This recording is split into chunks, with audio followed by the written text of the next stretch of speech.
Stéphane Durand, bonjour. Bonjour. Alors, vous êtes à la fois auteur, je les montre là, de Réan-Sauvageons, la France, avec Gilbert Cochet, et 20 000 ans, ou la grande histoire de la nature, chez Actes Sud, et en fait, vous êtes directeur de collection. Voilà, Alors, exactement. c'est quoi cette collection? Racontez-nous. Alors cette collection est née il y a un petit peu plus d'un an, en septembre 2016, voilà, avec deux premiers titres. Un titre de François Sarano qui s'appelle Le Retour de Moby Dick, qui est une grande aventure qui nous permet de découvrir le monde des cachalots.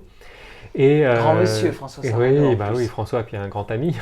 Et le deuxième titre, c'était Valérie Chansigaud, l'historienne de l'environnement, qui s'interroge et qui va rechercher les racines historiques et culturelles du désamour des Français vis-à-vis de la nature. Pourquoi les Français, contrairement à nos voisins allemands, anglais, italiens, n'aiment pas la nature, s'en désintéressent, voire même, pour certains, haïssent la nature.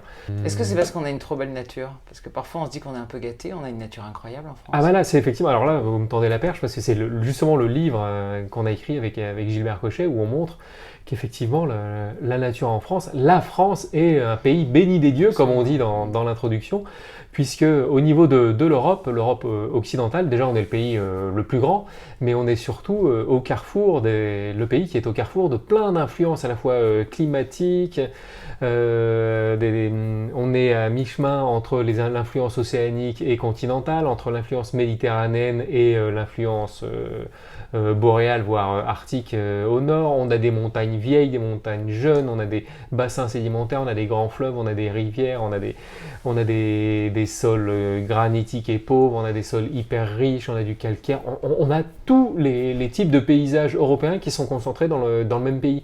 Et on est en train de rattraper notre retard, effectivement, avec ce processus de réensauvagement que l'on met en avant dans le livre qu'on a écrit avec Gilbert.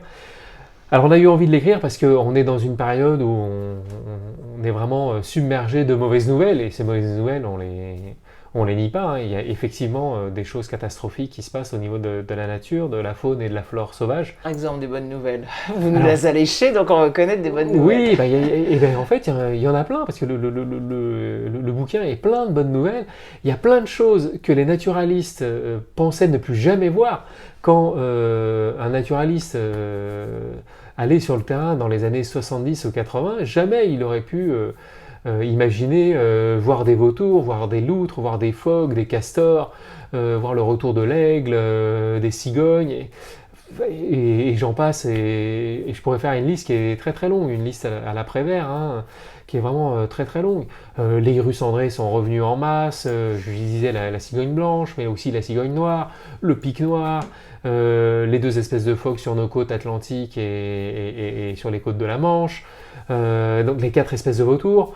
Il y a la faune, voilà, je résume, la faune des forêts, des montagnes, des rivières et du bord de mer est repartie de plus belle.